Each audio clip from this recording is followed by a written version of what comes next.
What is good, guys? It is Ollie back again on the Project Race Car YouTube channel. Today we're back out in the garage again. It must be like day, I don't know, almost day 12 of quarantine and staying inside the house. I got all my cylinder head parts, so this is going to be the video that we've been advertising a little bit on the Instagram. So today you're going to get to see me. Hopefully I'll be able to give you a proper in-depth how-to, so to speak. I mean, a lot of this probably will be time-lapsed because there's quite a lot of long process things like putting all the valves back in and stuff like that. But hopefully this should give you a little insight on what it's like to put a cylinder head back together, and maybe some of you guys can even replicate what we're doing. So yeah. So what we've got to do is we've got to completely rebuild it. Well, we've got to take the head, we've got to clean it all down, and then we've got to thoroughly clean it, and then we've got to install all the new parts. So let's go ahead and get all the parts out.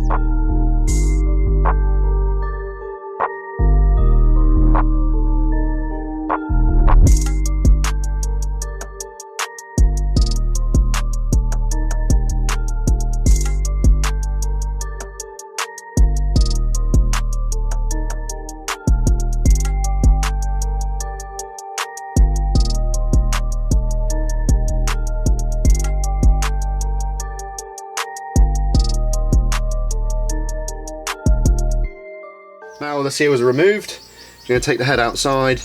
I'm going to give the whole thing a thorough blasting off with some degreaser, just to remove any of the swarf and the crap and everything, and I'm going to try and blast out as best as I can. So let's go do that.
So what we're going to do now is start the valve lapping process. So now what I've got to do is I've got to clean all of these valves down. So I'm going to go ahead and do that off of camera because that's boring. We've got some nice Miller's 10W40 running in oil. You can't really see that, but in this bottle.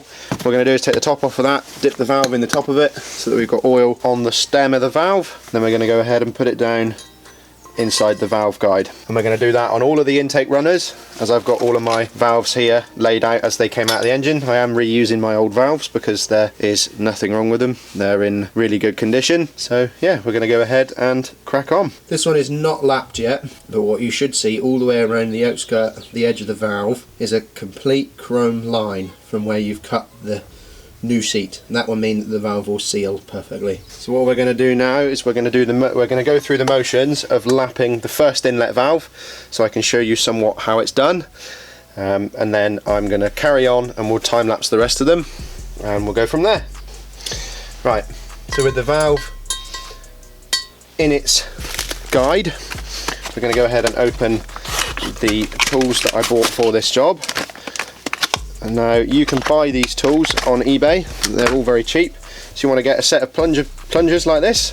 And then what you do is you put that one onto the valve itself, and now once it's stuck on there, what you want to do You're going to want to take your cutting compound. So you want to take a tiny little bit of the coarse cutting compound, and you want to wipe it on the valve, but be careful to keep it on the edge of the valve.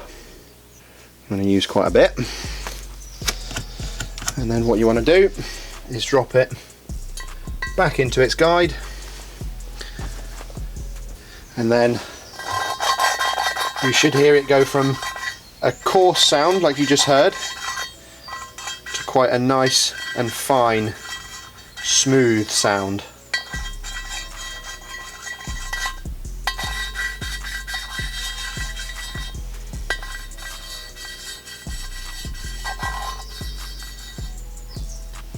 Now I'm going to go ahead and do both valves twice with each cutting compound. And then you want to wipe clear the valve seats,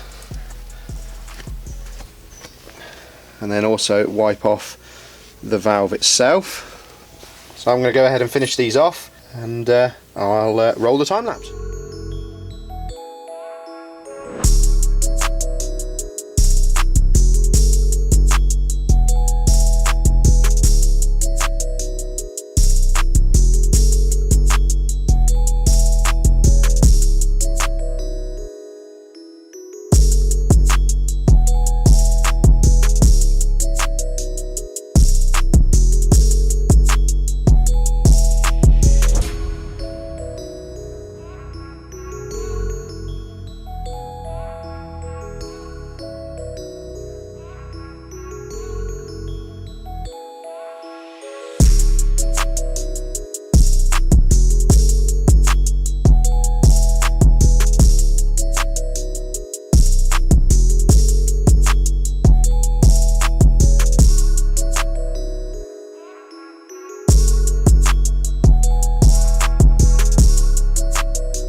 So these engines, when you're starting to rev them high, now I'm not going to be revving mine ridiculously high, but I would quite like to rev it to 8k, especially when I've got a bigger turbo one, so I can have that power band for longer. Now, they have a problem the same as the RBs, these engines.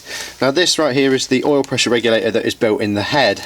Now, if you start revving them past 7.5, they tend to fill the head full of oil, just like the RBs. Now, there is a solution to this, which we're going to replace this with, and that is the HLA from Kiggly Racing. Now this replaces the stock oil pressure regulator, and this will not let any more than 15 psi of oil pressure to the valve train, meaning that this will stop the head filling full of oil and keep the oil down in the sump where it needs to be. Something that doesn't really apply to lower power cars, but because I'm going for a really overkill and sort of most reliable engine that I can, it's 145 quid, so I thought I'd slap one in.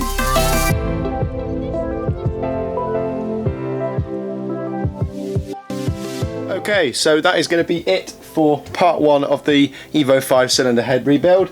Got a little bit done, but there's still plenty more to be getting on with. However, to be able to do that, I have got to take it to a very close friend up in Bath, who works for a machine shop, and with a bit of luck he's going to be able to check the straightness of the head, and if it's out and it's warped, then I'll have him mill it. And I'm also going to take the block, which is down on the floor.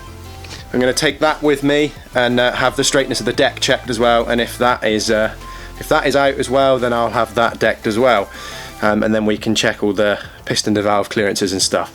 So anyway, that wraps up this video, which is part one of hopefully a series that won't have too many parts, but you know, if you guys enjoy the series, then it doesn't matter how many parts it has, really, does it? But yeah, I'd like to thank you guys for watching and tuning in. Don't forget to like, comment, subscribe. Go down to the description and you can find the link to our Instagram. You can stay up to date with us there.